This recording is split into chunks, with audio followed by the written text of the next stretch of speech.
Hai guys, tentunya kembali lagi bersama Koko Cirebon Official. Tentu di hari ini yang kita berikan tentunya buat Anda semua, mudah-mudahan sehat selalu buat teman-teman.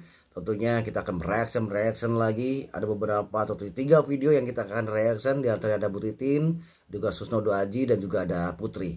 Apa saja yang tentunya paparan-paparan mereka beliau semua yang nanti kita reaction. Yuk kita langsung ke video pertama.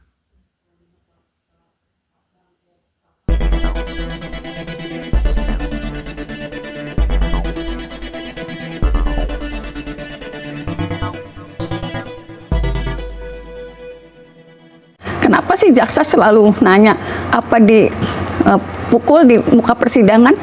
Konteksnya kan bukan seperti itu. Ketika mereka misalnya bercerita seperti sekarang, apa yang terjadi ketika setelah sidang kembali lagi ke rumah tahanan? Kepikir nggak apa yang terjadi? Saya tuh mohon maaf sampai kadang-kadang saya nggak ini, setiap jaksa nanya di PK sekarang, apakah waktu di sidang dipukulin? Kok logikanya nggak ketemu? Di sidang tidak mungkin dipukulin. Iya. Tapi kalau mereka bercerita seutuh ini, apa yang akan terjadi ketika selesai sidang, kemudian masuk lagi ke rutan? Siapa yang bisa akses ke rutan? Nggak ada, kecuali penyidik di tahun itu. Apa yang akan terjadi?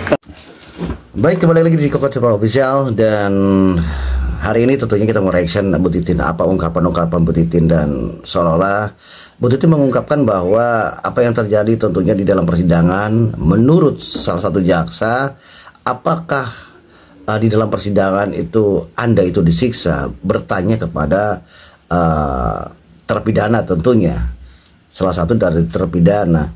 Ya ini tidak masuk logika. Kenapa sih ada penyiksaan di dalam pengadilan? Gak mungkin, kawan.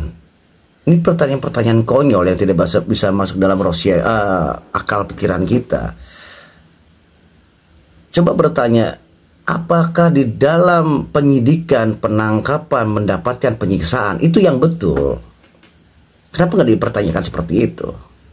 Jadi seolah-olah jaksa itu menutupi apa yang diduga menutupi dan menyerang, di mana tidak mau ada kelemahan-kelemahan yang mau akan menutupi dia sendiri dengan peristiwa yang sudah terjadi. Dan dia juga seolah-olah tidak mau pengen tahu apa yang terjadi. Seolah-olah juga dia lah paling benar, apa yang dipaparkan 2016 itu adalah kebenaran. Dengan muka babak belur, ya kan? Dan ini kurang bagus juga untuk kita cerna dan kita untuk pelajari dan dipertontonkan oleh pada masyarakat luas tentunya. Dan karena di dalam persidangan itu kemarin di PK itu ditonton ribuan orang, bahkan ratusan ribu, dan internasional loh, karena kebanyakan itu live. Jadi hal-hal seperti itu dengan gayanya salah satu daripada jaksa tersebut berdiri dan menantang netizen maupun diduga netizen dan seluruh rakyat Indonesia kalau berani di sini. Itu citra-citra tidak baik, tidak patut untuk dicontoh untuk para jaksa yang lainnya terutama. Ini aneh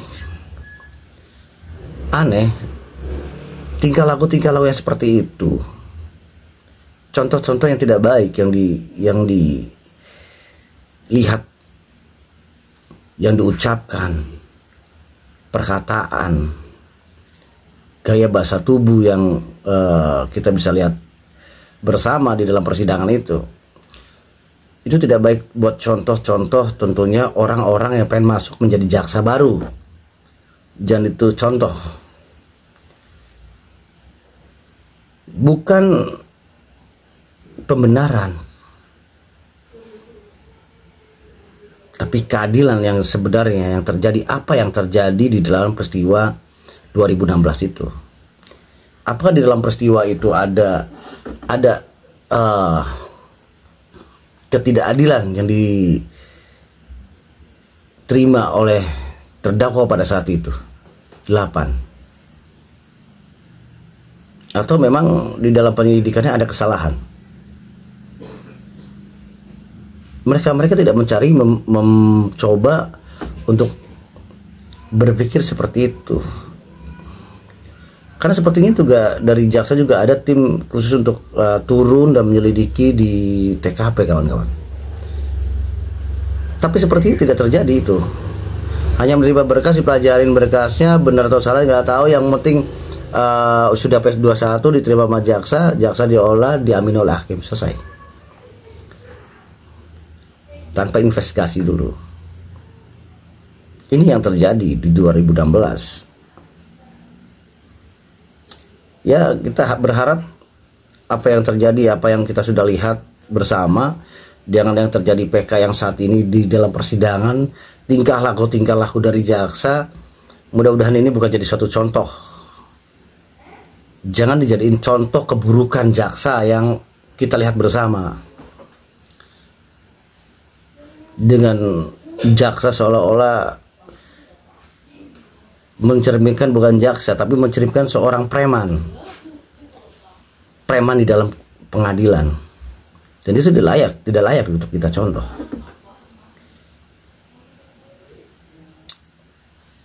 Akhirnya kan kacau balau. Akhirnya apa yang kita bisa lihat, apa yang kita bisa petik dari semua peristiwa yang di dalam pengadilan adalah premanisme,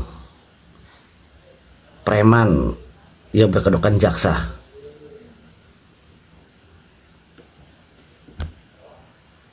Mungkin itu lebih tepat, kawan, dengan sikap-sikap jaksa yang sudah kita lihat. Ya mungkin teman-teman tahu lah siapa jaksa tersebut. Suneo, kayaknya ada perlawanan oleh saksi dan ditantangin sparring fighter, walaupun tidak ditanggapi oleh jaksa dan tidak ada menyambut dengan gaya preman yang ditunjukkan oleh Suneo ini di dalam pengadilan, direspon oleh Franz, dan sampai saat ini tidak ada respon balik dari jaksa Suneo itu. Kembali ke pertanyaan tadi, tidak mungkin Rudiana CS melakukan penganiayaan karena waktunya hanya 30 menit. Diperkirakan 30 menit. Maka pertanyaan saya, apa penganiayaan itu harus 30 menit? Ya kita korting aja 20 menit lah sama kawan gitu kan. Ya bisa. 1 menit aja bisa. 1 menit kalau ditinju sama Mike Tyson aja kan geletak gitu. Nggak sampai 1 menit, ditonjok berapa detik kita tak geletak kan. Kenapa harus 1 jam? Dengan penggambaran yang disampaikan sama para terpidana ya Pak, di Iya. mengerikan sekali ya di ini sama artinya itu meja sudah penyiksaan ya, sudah penyiksaan tidak manusiawi. Jadi tidak bisa dikaitkan dengan waktu. Dan saya juga tidak mengatakan bahwa penganiayanya adalah Rudiana CS, tidak. Kalau memang Pak Rudiana CS tidak melakukan penganiayaan itu, cara membantahnya atau cara membuktikannya bukan dengan waktu. Karena waktu menganiaya itu tidak perlu 5 menit, tidak perlu 1 jam, tidak perlu sehari gitu kan. Tapi dengan bukti-bukti lain bahwa memang dia tidak melakukan pemukulan itu. Iya, tentunya teman-teman masih ingatkan perkataan dari Ibu Elsa Sharif, di mana beliau itu menyatakan bahwa nggak mungkin kan kalau penganiayaan itu hanya 30 menit. Dan ini dikutip dari YouTuber Christine Gritz ya, yang dimana pernyataan itu ditanggapi oleh Susno Duaji. Dipertanyakan bahwa apakah 30 menit itu bisa terjadi penganiayaan. Dijawab oleh Susno Duaji, jangan lagi itu 30 menit, 5 detik pun bisa tumbang ketika kalau Tyson yang memukul, katanya. Betul juga. Jadi penganiayaan itu tidak bisa diukur dengan waktu. Tidak bisa diukur bahwa 30 menit tidak mungkin ada kesempatan untuk penganiayaan. Gak mungkin, apa 30 menit lagi, 5 detik saja bisa terjadi penganiayaan. Jadi kalau pembuktian untuk menangkal atau memang membantah pernyataan dari 7 terpidana bahwa 7 terpidana adalah orang yang merasakan, orang yang melihat dan merasakan apa yang diperbuat oleh oknum-oknum tersebut. Bahwa orang-orang yang sudah disebutkan bahwa orang-orang yang sudah menganiaya 8 terpidana dan disangkal dengan waktu, ya nggak bisa gitu. Waktu tidak bisa membatasi bahwa orang tersebut adalah menganiaya atau tidak. Jadi kalau kita berbicara tentang patokan waktu bahwa dengan 30 menit itu tidak ada penganiayaan, bullshit. Paparan Susnadu Aji betul adanya, 5 detik pun bisa tewas ketika yang penganiayaan kayak petinju-petinju kelas yang memberikan penganiayaannya. Jangan lagi 30 menit. Jadi hal-hal yang seperti itulah yang jadi polemik. Selalu ketika bicara, selalu ketika ada paparan-paparan dari nenek ini dan juga kerabat-kerabat ya lah. Ini selalu menjadi suatu polemik yang kita menarik untuk kita bahas. Hal yang tidak logis kalau bicara tentang waktu 30 menit bahwa itu bukan penganiayaan. Kalau 30 menit tidak bisa, nggak sempat untuk penganiayaan, untuk menganiaya dan sebagainya, itu hal yang salah kawan. Jadi janganlah membuat sesuatu argumentasi yang membuat tentunya jadi asumsi publik yang selalu diperbincangkan. Kalau kita berbicara tentang memalukan atau tidak, saya tidak berbicara ke situ. Namun ya patut kita berbincangan ketika kita memakai logika kita kawan. Ini hal-hal yang menurut saya kocak gitu lah. Seseorang yang ilmu tinggi dan apa ya, gelar yang sangat tinggi sekali berbicara bahwa 30 menit itu tidak sempat atau memang tidak diduga untuk adanya penganiayaan dari oknum-oknum tersebut.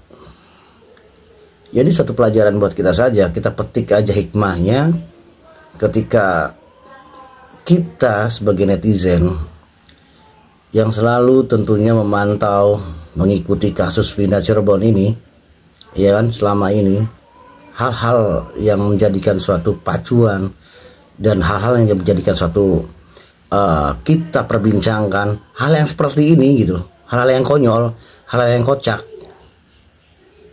gitu loh. Ya sudah, yang jelas apapun yang terjadi, apapun paparannya sudah kita abaikan saja lah ya. Kalau kita memang paparan itu bisa menjadikan suatu ilmu buat kita, kita ambil. Ketika paparan itu menjadi suatu lelucon buat kita, ya sudah, abaikan saja. Bagaimana Kak Putri, Kak Intan menanggapi kasus Vina nih?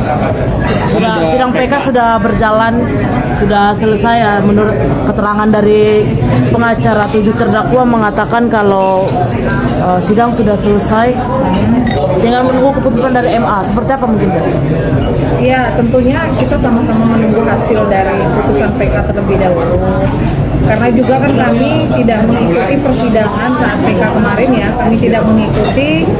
Intinya kami menyerahkan semuanya kepada aparat penegak hukum.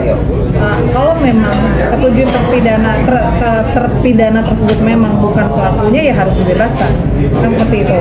Intinya kami di sini mendampingi keluarga Vina karena mendapatkan informasi ada pelaku yang belum tertangkap. Tapi ketika seiring waktu berjalan, ada temuan baru, ada informasi baru, ada bukti baru sehingga para terpidana bisa mengajukan PK, yaitu tentunya hak hukum bagi mereka untuk membuktikan bahwa perbuatan mereka itu tidak benar. Namun memang sedikit ada kejanggalan di sini. Kenapa? Selama kurang lebih sekitar 8 tahun ya, 8 tahun berjalan, kenapa kuasa hukumnya dan keluarga yang tidak mencoba mencari keadilan? Begitu. Saksi-saksi baru ya, dan itu dari teknik handphone baru ada ya. Kenapa saksi-saksi teman-temannya Vina yang dulu, tidak keluar? Kenapa tidak mencoba memberikan keterangan? Kenapa? Iya, termasuk si Mega. Kenapa baru sekarang? Itu loh yang kami sesalkan. Gitu. Kenapa kalian baru muncul sekarang? Kenapa? Karena dicari. Kenapa kalian tidak memberikan keterangan secara sukarela? Karena kan ini teman mereka. Karena ada orang yang dirugikan. Gitu. Jadi di saat ini kami menunggu hasil putusan PK.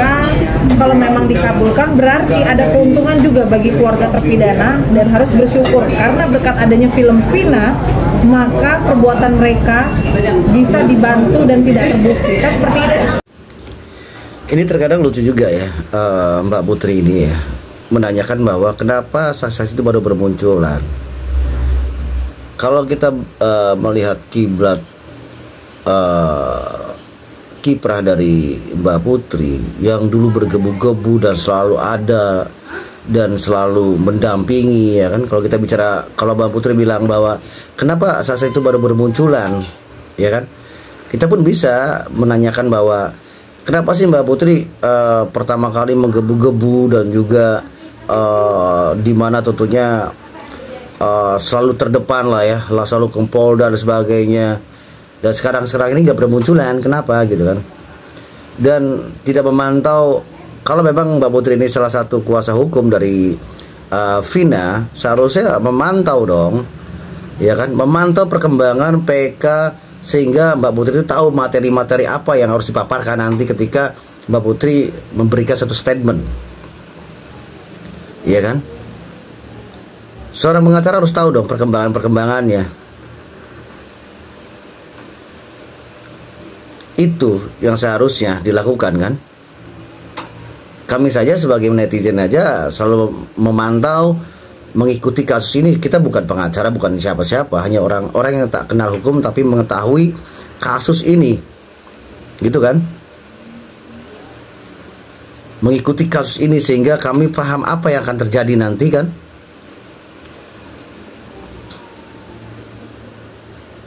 Lucu kadang-kadang ya,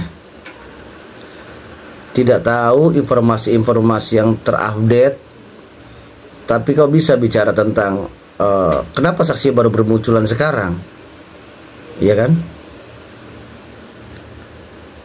Mau bermunculan sekarang atau bermunculan 2016, ya sah-sah saja. Kenapa harus dipertanyakan? Kan gitu. Kenapa harus dipertanyakan bahwa kenapa saksi-saksi baru bermunculan sekarang? Ya banyak hal lah.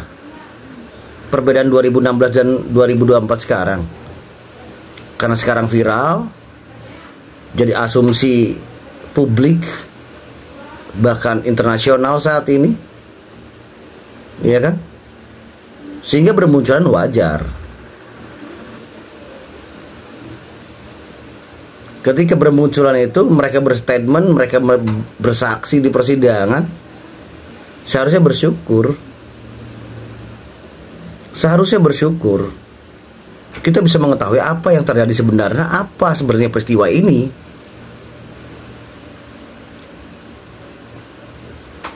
Dengan adanya pengajuan PK dari kuasa hukum terpidana, ya harusnya kita menghormati, menghargai apapun yang terjadi dalam persidangan,